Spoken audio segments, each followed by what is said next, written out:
saya itu kadang-kadang geli ya mendengar kata-kata Gen Z. Saya itu, itu biasa saya nggak seberapa sering mendengarkan Gen Z, Gen milenial. Ya, anyway, people can make categorize lah, it's okay. Cuman saya selalu ngomong ke mahasiswa saya, jangan pernah kamu mau dianggap bahwa Gen Z itu strawberry. It's not strawberry, definitely not strawberry. Saya yakin bahwa Tuhan itu menciptakan kita itu perfect dalam hal mungkin kita nggak precise, tapi kita punya hati, kita punya hikmat, kita punya judgment more than AI. Gagah berempati, berani menginspirasi. Guru Gembira, Guru Gembira. Podcast Guru Gembira, wadah diskusi dengan menghadirkan narasumber yang tentunya informatif, edukatif, dan inspiratif. Guru Gembira. Hai Guru Gembira, di episode ke-35 tetap dengan Sinto dalam podcast Guru Gembira. Gagah, berempati, dan berani menginspirasi. Nah, kali ini tamu yang juga tidak kalah istimewanya ya. Dan ini adalah kesempatan yang sungguh saya tunggu-tunggu sudah lama. Tetapi kesempatan ini harus dimanfaatkan dengan sangat baik karena saya belajar sangat banyak dari pemimpin muda ini. Tidak berpanjang kata, kita akan temui Profesor Felicia. Selamat siang. Siang. Ya, senang ya bisa ketemu lagi setelah kayaknya kita mulai kenalan itu 1995 ya. 95. Umur berapa waktu itu ya? 95. Bu Feli. Mungkin 18 ya. Masih SMA ya? Akhir-akhir Iya. SMA, mau kuliah? Kuliah awal. Ya. Iya. Jadi Guru Gembira Feli ini adalah adik dari sahabat dekat ya, sudah seperti saudara ya kita ya. Pada saat itu kita bersama-sama di sebuah universitas dan Feli ini adalah mahasiswa yang sangat cerdas ya. Dan kaget ketika bertemu, wah sudah guru besar ya. Dan mau ngomong profesor kok rasanya canggung, jadi ngomongnya tetap Bu Feli aja ya, dulu manggilnya Feli ya. Dan yang paling penting ini guru lesnya anak saya dulu ya. Benar. Sempat menjadi guru les waktu SMA, ini ya SMP ya, SMP ya. SMP. Ya, itu ya, jadi sempat itu meskipun agak megap-megap karena Nia juga kesulitan mengikutinya. Ya, Bu Feli, oke. Perannya sekarang nano-nano ya? Iya. Lebih banyak peneliti? Ada di penelitian, sebagai dosen juga ada. Dosen juga ya? Kemudian sebagai administrasi juga sebagai dekan. Dekan? Fakultas Teknik. Fakultas Teknik Widya Mandala. Universitas Katolik Widya Mandala Surabaya. Surabaya Ya. juga membantu di beberapa institusi kayak di Dikti sebagai tim ahli beasiswa, kemudian reviewer ya gado-gado lah Bu. Iya. Nah, pas ngobrol yang lalu juga ada beberapa kolaborasi internasional ya? Iya, kami punya kolaborasi internasional yang paling dekat memang dengan Taiwan. Taiwan, Ya. karena memang S2 S3-nya di sana ya, sehingga sudah punya. Saya di Australia. Oh, S2 di Australia, S3 di Taiwan, sehingga sudah membangun jejaring ya di Ya, sana katanya ya. Jadi apa kolaborasinya dengan UKWMS ini? Iya, jadi waktu di Taiwan itu saya S3, kemudian lulus S3, saya sempat ngobrol dengan profesor saya, melihat flashback dari Australia, kan saya sekolah di Australia waktu S2. Australia itu kan sukses ya, membuat education as a commercial gitu. Ya, kemudian saya ngomong ke profesor saya, Prof, kenapa Taiwan nggak dibuat komersial international studentnya? Karena kan punya added value Mandarin, bahasa Mandarin. Oke. Kan banyak orang suka butuh ya bahasa Mandarin. Jadi itu kan added value banget. Tapi waktu itu profesor saya sambil melihat menerawang, kita nggak ada ke sana, dia ngomong gitu. But anyway, setelah 2 tahun saya lulus, waktu saya kembali lagi untuk conference, tiba-tiba dipanggil. Waktu saya hadir dengan Pak Dekan, Profesor Suryadi ke conference dan juga dipanggil meeting, Minister of Education-nya itu mulai mendorong universitas untuk melakukan kolaborasi di tingkat bachelor degree. Nah, karena kita cukup dekat, kita diskusi lebih lanjut. Waktu itu ada 5 universitas besar yang dipanggil datang di conference, sempat kita lontarkan.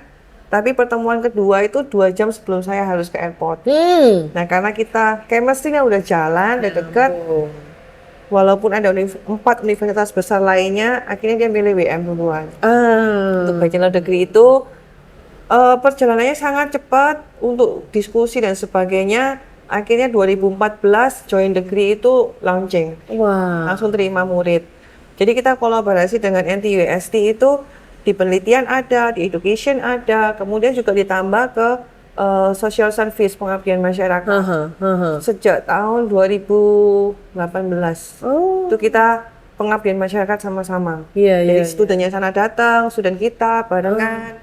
Mereka meeting dulu online. Apa sih yang bisa dilakukan untuk masyarakat? Dulu di Curacoto, kemudian pindah ke Madiun, dan sekarang terkini ke Kediri, di Gubuk Lasaris gitu. Jadi sudah ada 3 tempat yang berkembang terus ya sampai sekarang ya. Sampai sekarang. Terakhir bulan Juli 2025 kemarin. Iya. Bu Feli, kalau dilihat dari berbagai macam peran yang nano-nano ini, yang paling challenging yang mana? Yang paling challenging itu pasti berhubungan dengan manusia, interaksinya. Saya melihat gimana perubahan generasi ya. Makanya murid sekitar tahun 2000-an dibandingkan sekitar tahun 2020 ke atas itu beda. Beda sekali.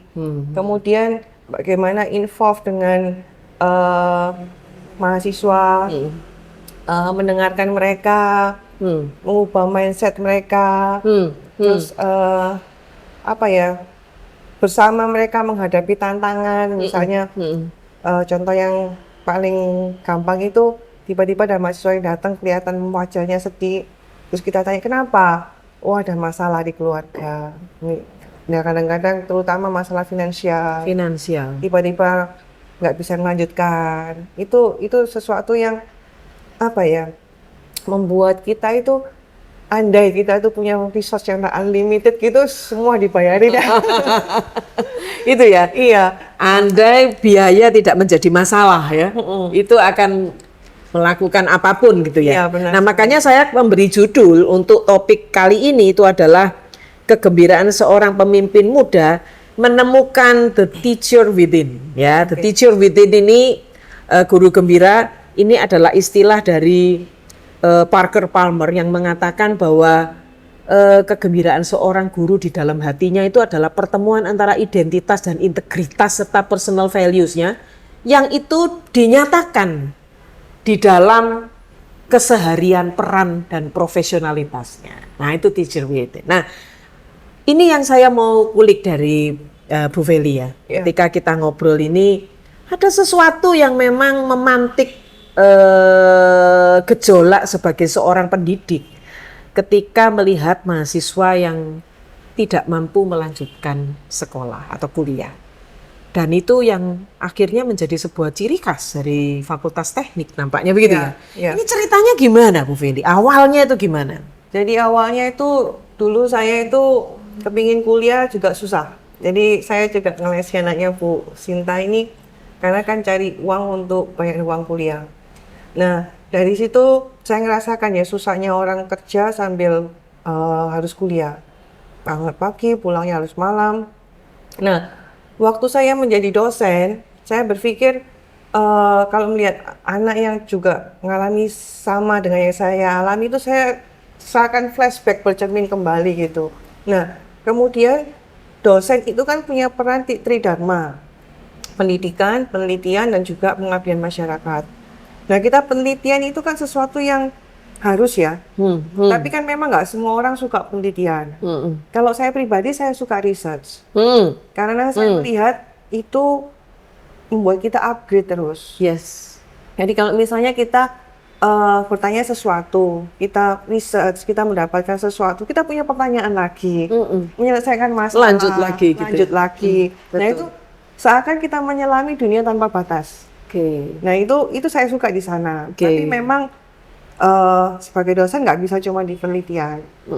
Nah, kita penelitian, puji Tuhan saya punya mentor yang bagus, Profesor Suryadi. Dia itu juga suka penelitian, dia yang memberikan encourage gitu ya. Waktu saya ingat pulang dari S2, dia ngomong, ayo kamu coba buat proposal penelitian. Ya udah, saya buat proposal penelitian internal, dapat dana, kemudian saya pakai untuk berikan bahan-bahan, kayak kerjasama dengan student, mahasiswa saya. Kemudian mereka bisa skripsi tapi nggak perlu mengeluarkan duit buat bahan, buat chemical, buat analisa, mereka sudah nggak keluar duit. Kami dosennya yang harus nanggung. Nah, dari situ juga akhirnya kan ada ya hibah penelitian dari government ataupun dari internasional kan ada. Nah, situ saya didorong dan dilatih. Coba apply. Nah, di situ akhirnya terus berkembang. Juga yang internasional awalnya saya ragu. Saya enggak ya, tapi dia didorong coba lah apply, saya coba. Ya puji Tuhan saya dapat 2 dari TWAS, itu The World Academic Science dengan International Foundation of Science. Nah, semua dana yang kita dapatkan itu kembali kita gunakan untuk funding di lab kita. Dalam arti mahasiswa-mahasiswa itu yang ikut terlibat dalam penelitian, kita support. Chemicalnya, analisanya, semua kita support. Sehingga mereka nggak keluar uang sepeser pun. Dan mereka kita dorong untuk, ayo ikut kompetisi. Karena kalau mereka ikut kompetisi, mereka dapat hadiah apa, kita nggak ambil. Itu untuk mereka. Itu jadi motivasi buat mereka untuk ikut kompetisi gitu. Nah, dari situ juga kami mungkin nggak by design ya, tapi kita melihat opportunity yang kita lihat terus kita kembangkan. Misalnya kayak di penelitian itu kan apa yang kita teliti seharusnya kita publikasi. Nah, kenapa kok harus dipublikasi? Karena publikasi itu orang lain bisa melihat apa yang kita lakukan. Itu merupakan diseminasi kita. Betul. Nah, Ya. di publikasi itu kalau bisa publikasi internasional, kan mahasiswa involved. Iya. Nah, di publikasi itu nama mereka juga ada. Masuk.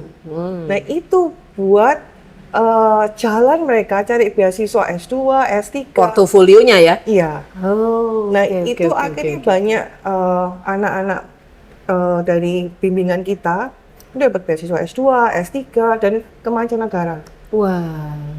Nah, kemudian kita juga punya funding research itu biasanya seperti yang tadi saya katakan, ada beberapa yang dia nggak datang langsung, tapi kelihatan dari biasanya seperti apa kok tiba-tiba berubah ya.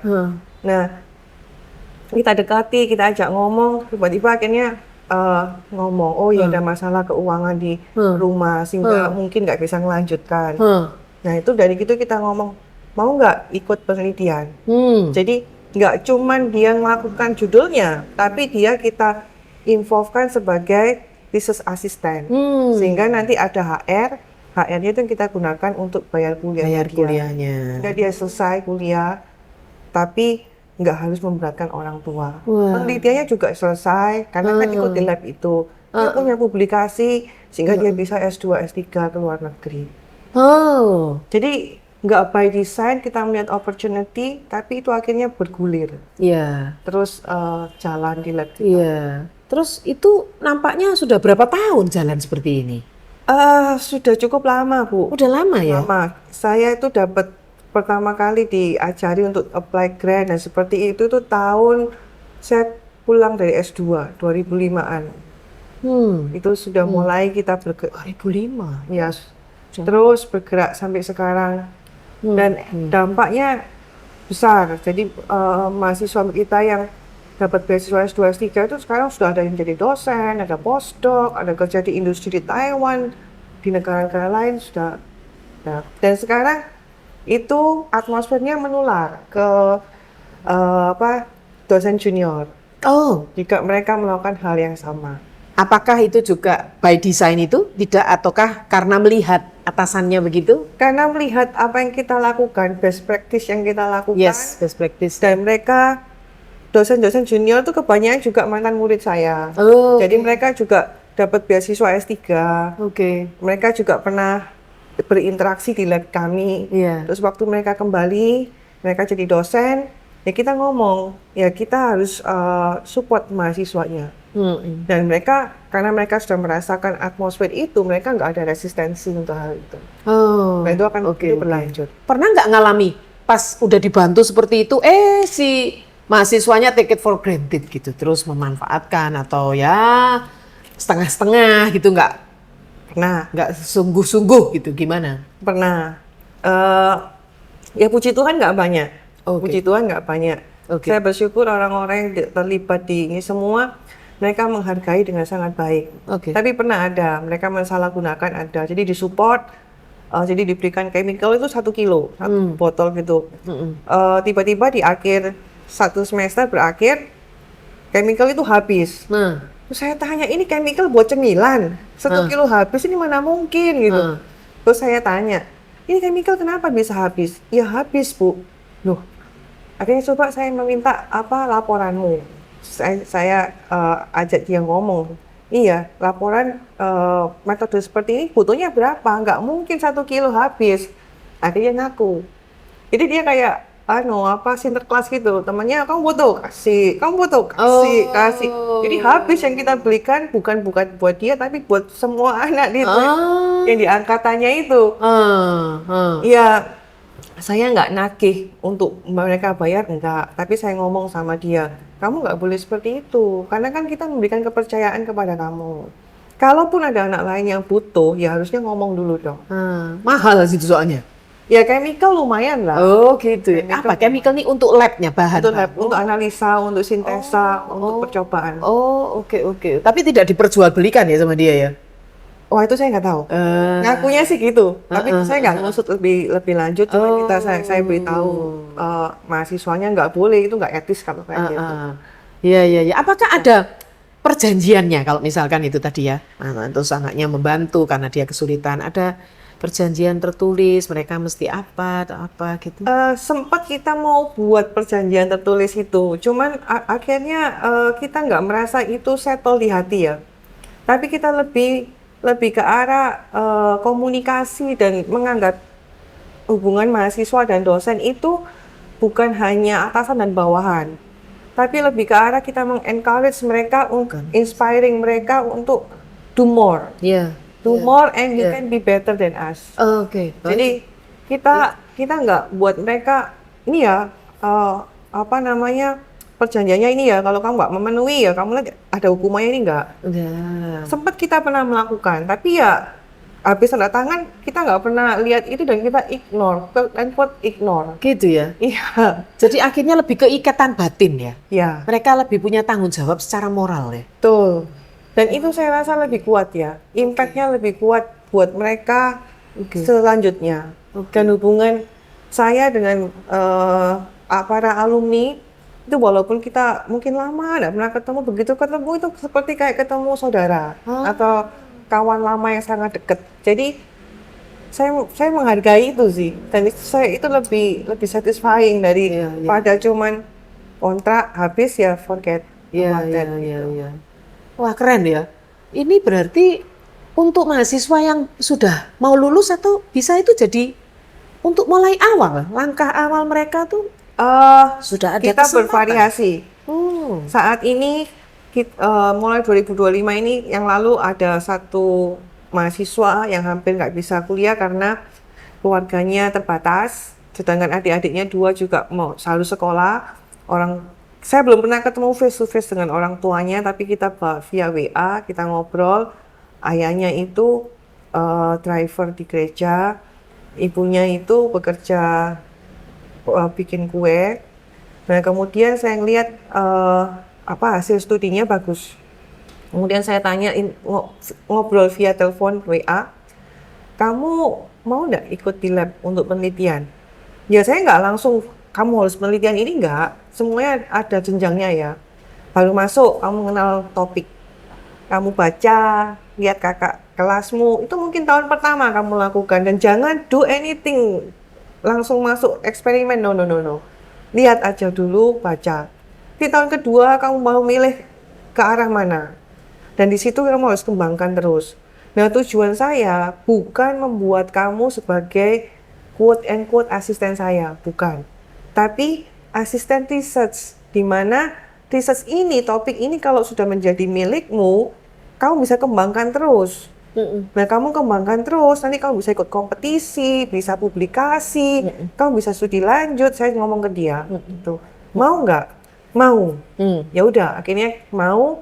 50% uang kuliahnya kita tanggung. 30% dia dapat beasiswa dari UKWMS 20% potongan. Jadi 30% mama orang tuanya, 50% kami. Wih. Dan itu artinya tiap tahun kami harus cari uang untuk funding lab. Iya, nggak gampang itu ya. Ya. Dan itu juga yang kita ngomong ke mahasiswa tingkat manapun yang ada dalam grup kami, grup penelitian kami, kamu harus melakukan penelitian dan publikasi. Publikasi ini bukan buat nama kita. Publikasi ini adalah untuk diri kamu sendiri. Yes. Karena itu jalan untuk kamu keluar. Lebih keluar negeri, cari beasiswa dan sebagainya. Publikasi ini juga sustainability untuk juniormu. Kalau kamu publish, ya kami sustain kan bahwa penelitian kami terpenuhi, kami apply lagi untuk juniormu. Dan itu yang selalu saya emphasize terus ke ya. semua mahasiswa yang terdahulu. Bahkan Astrid pun saya ngomong ke dia, publish untuk nanti kamu ke juniormu. Jadi kalau kamu publish dapat beasiswa, do your best di sana, bukan only for your sake, tapi untuk juniormu. Nah, kalau kamu nata baik, juniormu tuh pasti nanti jalannya juga lebih gampang ke sana. Kalau buat kasus kan susah nanti. Nah, itu yang kami tekankan. Ini menarik ya. Jadi saya ingat bahwa saya tidak di universitas, saya di sekolah menengah, dasar dan menengah. Sekolah-sekolah itu kan musim kalau menangani anak yang nakal pakai poin ya. Oh iya, Ingat ya? iya. Saya selalu tidak setuju. Saya selalu mengatakan maaf, saya tidak setuju dengan poin. Karena manusia ya tetap manusia. Ketika yang dilihat adalah poin yang buruk. Poin itu kan buruk gitu, pelanggaran. Ya udah yang dilihat yang buruk. Gitu ya. Tapi saya lebih senang dengan cara yang seperti ini. Menunjukkan hal yang baik dari seorang murid ya, dan menunjukkan bahwa kamu bisa being a better person gitu ya.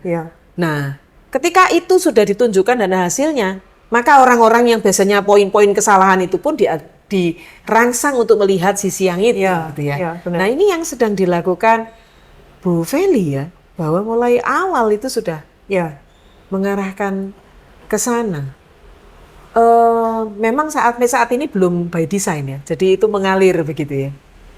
Itu mengalir dan kecenderungannya positif. Maksudnya kalau dulu itu kita merekrutnya, anak yang mau skripsi.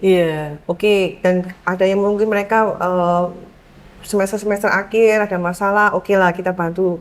Tapi karena kita terus bergeser lebih dini, lebih awal, bahkan sekarang tuh anak-anak semester angkatan pertama pun mereka ngelihat, loh itu sudah bisa masuk lab. Bu, saya juga mau ikut. Gitu. Biasanya dia datang. Itu sudah nyambung ya. Nah, itu keren. Saya ngomong boleh, silakan. Nah, biasanya kalau ada satu grup gitu ya, saya ngomong, oke, silakan ya masuk lab, dilihat kakak kelasmu itu yang sudah eksperimen, sudah melakukan itu kamu lihat, kamu nempel ke mereka. Terus kita kasih topik, ayo coba dicari. Apalagi sekarang zaman sudah maju ya, teknologi ada ChatGPT, AI itu kan. Kita ajari mereka bagaimana menggunakan AI sebagai tools. Nah itu, oke, kamu kan ini topik kamu nggak ngerti apa-apa. Coba pakaiin ChatGPT itu. Kamu bisa coba memahami lebih cepat. Nah, itu kita latih untuk belajar itu. Sehingga tidak hanya karena nguber nilai ya. Tidak hanya nguber nilai, saya grade-nya dapat apa kalau saya masuk di sini, bukan begitu aja ya, tapi lebih dari itu. Punya motivasi yang lain. Ngalamin nggak? Udah keluar duit ini, biayain ini itu, karena nggak bisa bayar ini Pak, which is itu Pak tambah banyak ya dalam kondisi ekonomi sebenarnya. Ternyata mendapatkan pasokannya ini dari grant-nya ini nggak cukup gitu. Akhirnya harus nanggung sendiri gitu. Pernah nggak ngalamin? Pernah. Dapat grant-nya itu nggak banyak. Jadi grant-nya, kalau grant-nya banyak itu kita biasanya lebih fleksibel ke mahasiswa. Misalnya, Bu mau tes ini, ya udahlah kirim. Karena ya udah kita punya funding untuk bayar kan. Kalau grantnya limited biasanya ya kita harus membaginya wise ya. Yang pasti kan uang kuliah harus dibayar. Nah itu ya udah itu kita alokasikan. Tapi kalau misalnya nanti untuk analisa dan sebagainya itu kan mahal tuh. Iya. Nah oleh sebab itu saya dan Profesor Suryadi itu selalu berusaha untuk menjalin network di Jepang, di Taiwan. Nah dengan adanya network itu kadang-kadang apalagi di masa kayak paceklik gitu ya, itu kita bisa ngomong ke mereka, saya punya penelitian ini nih, butuh analisa ini gimana? Oh ya udah ya kita collab, udah kirim sampelnya ke sana. Sana yang analisa. Nah itu kita terbantukan. Iya, iya. Jadi ini kekuatannya di Bu Feli ini adalah karena jejaringnya luas ini ya. Ya puji Tuhan Itu ya, dibukakan jalan. dibukakan ada beberapa. jalan, ya sehingga anak-anak ini bisa melihat peluang-peluang itu gitu ya. Dan gimana perasaannya Bu Feli ketika dulu awal susah sekolah melihat seperti itu dan sekarang ini sudah menjadi sebuah kelihatannya iklim yang sudah membudaya, itu apa yang Bu Feli rasakan? Saya merasa hidup itu berguna. Jadi saya kadang-kadang ngomong sama mahasiswa bahwa kalau misalnya kamu dapat beasiswa, kamu menang lomba, yang bangga itu siapa? Kamu kan? Sayanya apa? Saya juga senang. Oh yang kita lakukan ini punya impact buat hidup satu orang. Dan kita kan nggak pernah tahu ya bahwa impact hidup satu orang tuh nantinya akan berkembang seberapa besar kan kita nggak pernah tahu. Tapi yang kita tahu kan ya kita tabur di sini berbuah, ya mungkin dia akan berbuah lebat di yang selanjutnya. Jadi saya merasa hidup itu punya meaning. Apalagi ketika melihat mahasiswanya itu berhasil, yang kita bersusah payah ya cari grant apa, terus apalagi masa-masa pacar kayak gitu terus bisa lulus, bisa selesai itu lega ya, lega gitu ya, puji Tuhan ya. Tuhan time to time itu Tuhan menyediakan porsi dan waktunya itu pas gitu. Ya bukan kelegaannya punya saya, tapi senang ngelihat mereka berhasil. Ya, meskipun mengalami struggling yang tidak mudah itu tadi ya, di pasti. tengah perjalanan dengan ujian macam-macam, dengan pola sikap mahasiswanya pasti ya. Ya pasti. Ya, itulah sebetulnya penginjilan di dalam pendidikan ya. Ya benar, inspiring student. Saya kadang-kadang kalau ngomong sama student, maaf ya saya Kristiani, tapi saya tidak meminta kamu sebagai Kristiani. Kepercayaanmu silakan. Cuman saya seringkali memberikan inspire ke mereka. Kalau mereka down atau mereka ngomong, aduh sudahlah Bu, nggak usah lah ini aja. Memberikan mereka semangat gitu. Atau ya karena ini kan mental health itu stres lah atau apa. Itu biasanya saya ajak ngobrol. Terus saya ngomong, kamu agama apa? Oh saya Katolik atau kan Kristen atau yang Muslim. Yang Muslim saya suruh ya udah kamu harus ibadah. Kalau yang Katolik kamu harus ke gereja, Kristen kamu ke gereja. Ya ke gereja itu bukan membuat kamu jadi baik, langsung apa enggak. Kan ada sempat mahasiswa saya datang gitu ya, curhat ada masalah. Saya ke gereja juga orang-orang di gereja kayak gitu Bu. Loh ya memang, kamu pergi dapur, nggak langsung kamu jadi capcay. Enggak kan, kamu tetap orang. Ya di gereja tetap orang, tapi di sana kan kamu bertemu dengan Tuhan. Komunitasnya, environment-nya mengarahkan kamu pertemuanmu ke Tuhan itu kan lebih enak dibandingkan kamu online di rumah. Online bagus.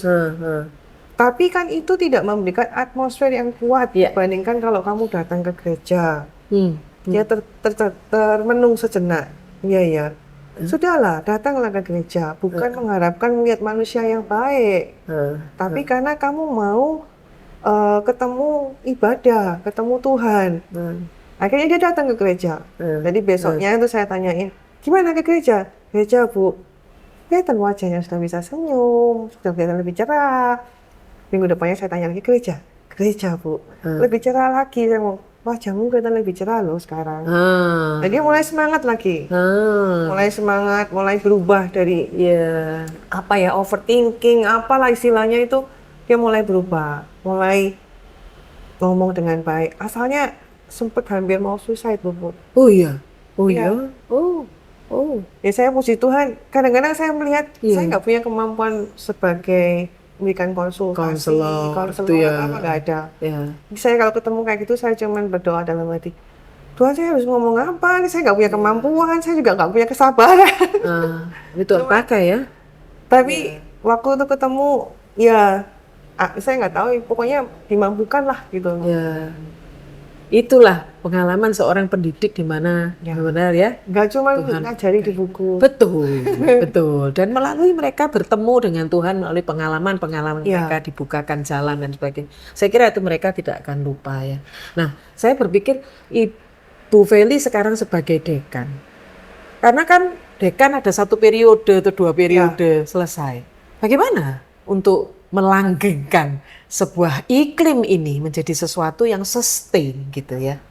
Sebelumnya iklim ini sudah ada sebelum saya naik jadi dekan. Ya, Dan saya tetap menjaga grup research ini. ya. Dan puji Tuhan kami ketemu orang-orang yang bisa saling mengisi. Oke. Nah, kalau menjadi dekan itu saya menyadari itu cuma tugas tambahan. Ya, Kalau saya memandang tugas tambahan, Ya. bukan posisi. ya. And it's not a pride tuh. Jadi saya sih cuma memandang tugas tambahan. Tugas tambahan ya. Ya posisinya ada tapi lebih ke tugas tambahannya ini ya. Nah, jadi Iya, kalau iya, iya. misalnya saya harus memposisikan diri sebagai dekan, ya saya berpikir ruang lingkup untuk fakultas. Permasalahan fakultas, pengembangan dan sebagainya. Tapi setelah itu selesai, saya kembali ke lihat mahasiswa. Yes. Nah, walaupun waktu saya mungkin nggak sebanyak dulu ya, Iya. tapi seringkali saya ngobrol dengan partner di grup research itu, gimana ya ini, dan itu sering ngobrol. Tapi tetap itu yang saya jaga, Iya. karena ini kan yang terus, Iya. gitu. Iya. Iya. Bahwa itu akan, saya sih berpikir waktu kapan ngobrol dan saya berpikir ini luar biasa. Itu akan menjadi sebuah ciri khas.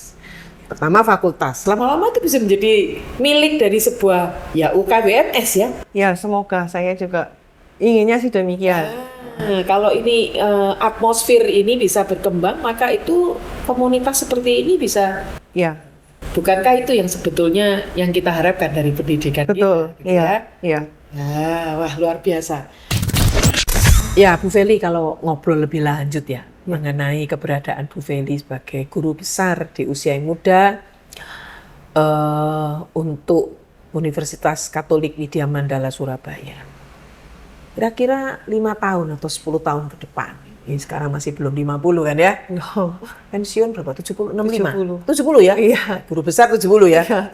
Oke, berarti mesti 25 tahun mungkin ya? Heritage atau warisan apa yang sebetulnya sedang diangan-angankan untuk seorang Profesor Felicia melakukan satu jejak yang akan terus berlanjut Oke. kira-kira? Jadi yang saya impikan itu gini Bu, saya itu kadang-kadang geli ya mendengar kata-kata Gen Z. Saya itu sorry to be honest, saya nggak seberapa sreg mendengarkan Gen Z, Gen millennial. Ya anyway, people can make categorize lah, it's okay. Cuman saya selalu ngomong ke mahasiswa saya, jangan pernah kamu mau dianggap bahwa Gen Z itu strawberry. It's not strawberry, definitely not strawberry. Saya dari apa yang saya alami, dari apa yang saya coba kerjakan, dari apa yang saya capai, itu saya merefleksikannya gini, setiap zaman dengan kemajuan teknologi dan sebagainya, itu ada adjustment, adaptasi yang harus kita lakukan. Nah, saya mengimpikan bahwa di Widya Mandala itu menjadi suatu organisasi yang fleksibel terhadap mampu catch up adaptasinya, itu sangat fleksibel. Jadi kayak orang Tai Chi mungkin kali ya. Jadi sangat fleksibel. Dan di situ kalau kita punya kemampuan adaptasi, mitigasi yang bagus, maka saya yakin generasi apapun yang masuk, apapun keadaan mereka, tantangan yang mereka hadapi, itu mereka bisa keluar dari Widya Mandala sebagai someone. Itu yang saya inginkan. Ya, ya. Nah, someone, mungkin mereka lulusan S1, tapi mereka sudah pernah bisa, sudah bisa loh, punya inovasi. Oh, mungkin lulusan S1, saya sudah punya kemampuan touch di masyarakat dengan membuat teknologi tepat guna. Oke, sesuai kekhasannya ya. Ya, sesuai kekhasan masing-masing, Ya, sesuai keinginan masing-masing Ya. juga. Karena ada orang yang passionnya di penelitian, Betul. sampai ke ilmu yang sains dasar, yang jelimet sampai itu memang passionnya di sana. Ya maka luarannya publikasi internasional. Ya. Ada yang passionnya nggak di sana. Nggak sama sekali. Nggak sama sekali, tapi mereka lebih suka menyuarakan sesuatu. Oke, influence someone. Iya. Nah, saya ngomong ke mencoba approach ke mahasiswa, mencoba ke pimpinan di fakultas dan juga di prodi. Yuk kita berubah, nggak revolusi, tapi evolusi. Gimana kita melihat di depan bagaimana, saat ini bagaimana, yang kita punya ini apa, background kita apa, kekuatan kita apa, siapa di sekitar kita, kita hand in hand together. Nah, harapan saya, kepingin saya, Widya Mandala jadi satu institusi yang bisa fleksibel dalam hal beradaptasi. Iya. Sehingga, karena saya yakin ya Bu, secanggih apapun AI, secanggih apapun robotik, teknologi, human must be human. Dan saya yakin bahwa Tuhan tuh menciptakan kita itu perfect dalam hal mungkin kita nggak precise, tapi kita punya hati, kita punya hikmat, kita punya judgment more than AI. Dan itu yang saya tekankan juga ke mahasiswa. Kamu boleh pakai AI apapun, tapi kamu human loh. You are higher than them. Nah, itu yang saya. Tetapi itu artinya apa? Kita human juga harus bisa pakai mereka itu dong. Iya. Kalau kita Jangan menghindari. jangan gitu ya. AI itu jahat, nggak bisa, itu nggak baik, itu mau membuat kita nanti nggak berkembang, malah salah. Yes. Itu kita pakai Tapi jangan sampai dikendalikan, Nah, ya. betul. Gitu. Nah, perkembangan ini itu kita yang harus mampu beradaptasi. Kemudian kita harus memikirkan ini gimana ya membuat mahasiswa itu tidak menjadi resisten bahwa mahasiswa sekarang ini kok susah diajak bicara. Nah, berarti kan cara kita berbicara harus berubah. Yes. Mahasiswa sekarang ini sukanya nyari jawaban lewat AI. Loh, bagaimana kita memanfaatkan AI supaya mereka lebih aware, bisa mempunyai expert judgment, bisa melihat itu benar atau salah dan sebagainya. Nah, itu kan kita ini harus yang beradaptasi. Adaptasi. Nah, itu yang saya inginkan. Sehingga kemarin waktu Bu Sinta tanya, visimu apa? Saya bingung. Ya, singkatnya education for life. Karena kita harus berubah, kita terus harus berubah. Mungkin itu ya yang di firman Tuhan pertobatan ya, perubahan mindset pikiran kita ya. Ya itu terus kita harus lakukan. Nah, education nggak hanya di bangku kuliah, education can be everywhere, anywhere, anytime. Itu for our life. Ya. Berakar dan berpusat pada Kristus. Betul, Ya Bu. kan? Iya. Itu melebihi dari segala teknologi apapun, ya. Betul, Karena iya. memang itu yang menciptakan juga Tuhan, gitu. Iya, betul. Kalau bahasa sekarang kan harus menjadi pendidik yang agile. Ya, Iya, gitu ya. Kalau bahasa trennya saya nggak tahu. Iya, sekarang dia kan tuh agile itu, fleksibel itu tadi ya, bisa ngikutin gitu ya, Iya. tapi bukan menolak sebuah perubahan. Betul. Wah, ini keren-keren ya. Jadi ini relate gitu ya dengan apa yang Parker Palmer katakan, bahwa dia mengatakan inward assign ya, tanda batin terbaik dari sebuah pekerjaan adalah deep gladness. Saya melihat Prof. Feli ini memiliki deep gladness ya, kegembiraan yang mendalam ketika melihat bagaimana generasi ke depan itu harus menjadi seseorang yang Ya. berbeda, Ya. yang dia bisa membuat bangsa kita menjadi lebih baik gitu ya. Dan meskipun di tengah kesulitan, ya itu tadi ya, dikotomi, Ya. kotak-kotakan, di tengah kesulitan, tapi tetap bisa ada sisi kegembiraan yang Ya. Bu Feli tetap lihat, dan dari situlah kita sendiri juga belajar gitu. Betul, Kita ditajamkan. Betul. Bukan cuma mereka. Betul sekali. Iya. Education for life, that is your vision ya. Iya. Jadi memang untuk membuat kehidupan itu lebih baik. Yap. Ya, dan ya membesarkan nama Tuhan pasti. Amin, ya. Iya. Nah, kalau Bu Feli melihat dengan angan-angan seperti itu, dikaitkan dengan kondisi perkembangan Indonesia saat ini, kira-kira bagaimana? Nggak ciut kan hatinya? Enggak. Gimana? Saya yakin masih banyak orang-orang yang punya visi yang baik ya. Iya. Walaupun di sosmed, di berita-berita itu selalu negatif ya.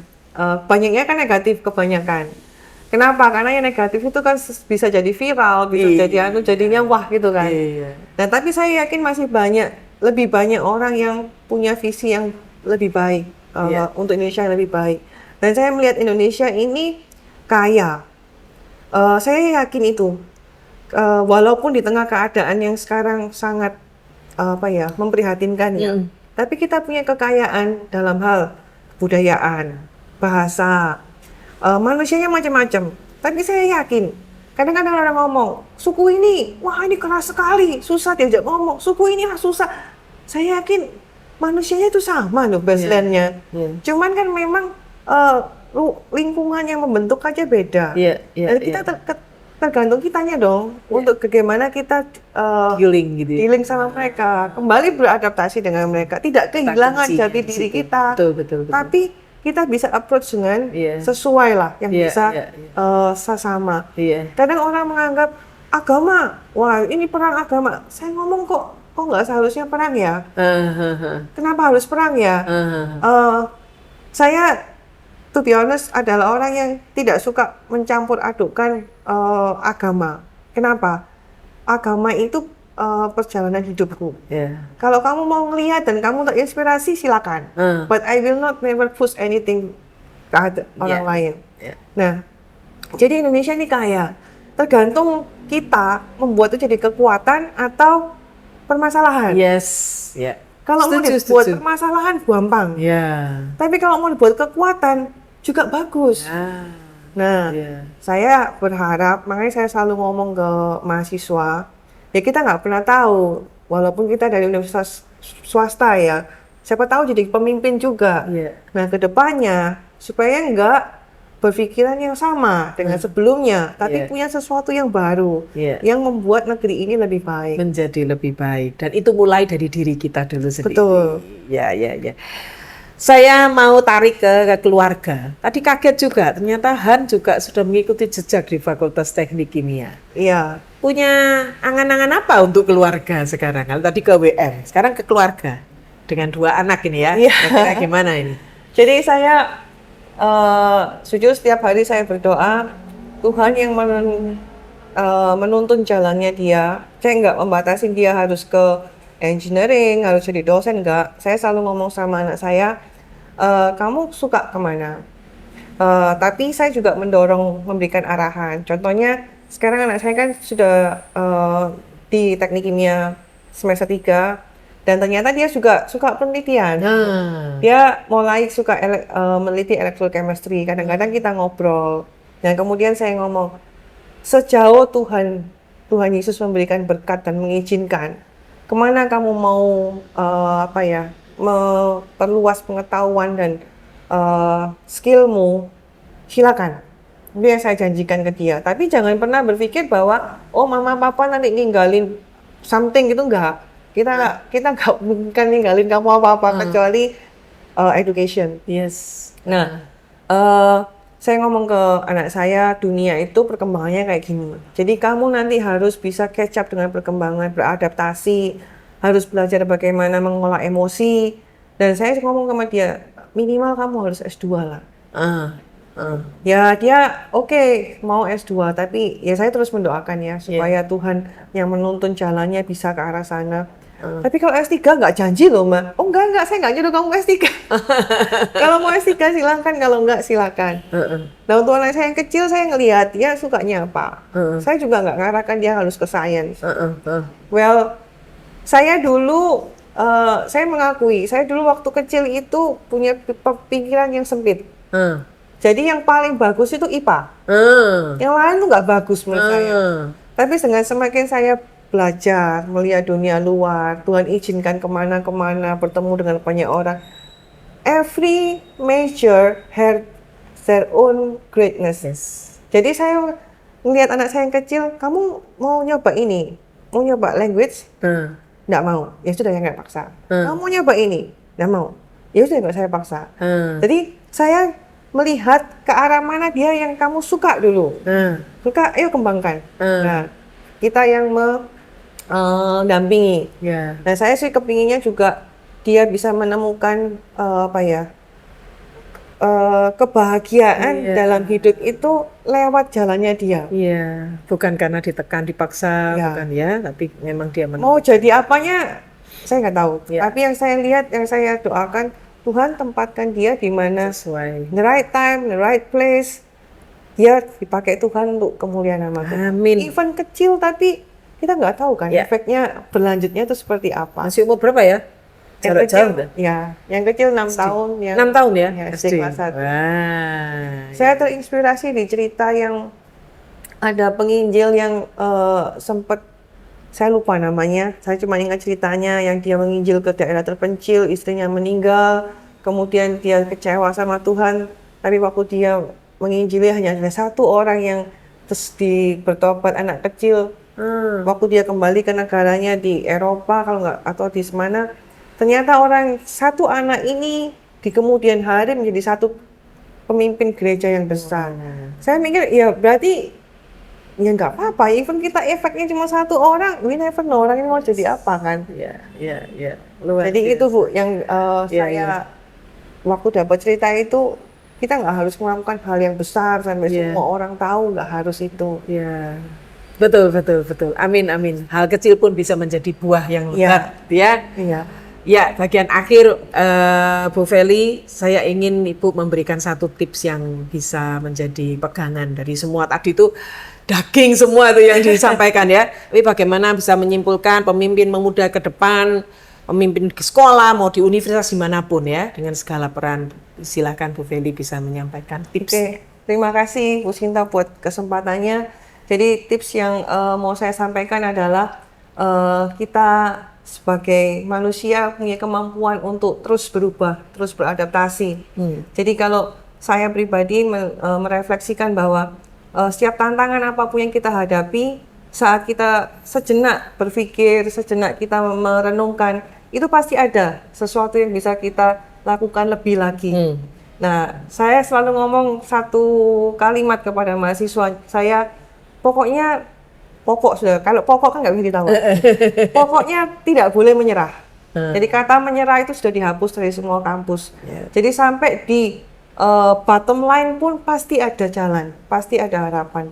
Nah, sebagai pemimpin muda saya pun mengalami banyak hal seperti itu, tapi saya bersyukur dengan kata-kata tidak menyerah itu, saat ingin menyerah pun kita tidak menyerah.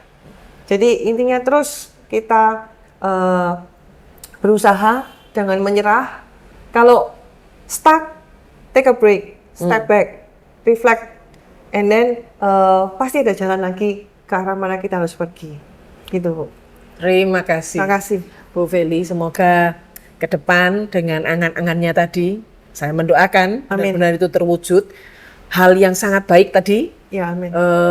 budaya menolong, membukakan pintu mahasiswa, itu Ya. saya sangat terkesan. Semoga itu akan terus Amin. menjadi iklim di Fakultas Teknik Kimia dan yang lain. Dan Bu Feli sendiri juga terus untuk dari research-nya, dan juga peran sebagai istri dan ibu dua anak ini akan dipenuhkan oleh Amin. Tuhan untuk menjadi seseorang yang berkenan di hati Tuhan. Amin. Ya, Guru Gembira, kita akhiri episode 35 ini, dan selalu saya mengingatkan bahwa podcast ini hadir untuk merayakan kegembiraan seorang pendidik, ya, juga untuk membangun kebanggaan, bangga dengan perannya sebagai pendidik, di mana di situ tuh tadi satu orang saja berubah, itu adalah menyukakan malaikat di surga. Nah, biarlah ini para guru gembira juga ingat bahwa kita terus harus membuat bangga Tuhan kita, bangga diri kita sendiri ya.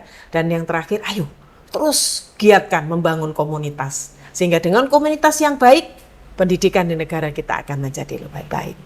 Sampai bertemu di episode 36 di tahun depan 2026 dengan keadaan yang lebih baik dalam segala hal. Sukses untuk para guru gembira semuanya. Salam.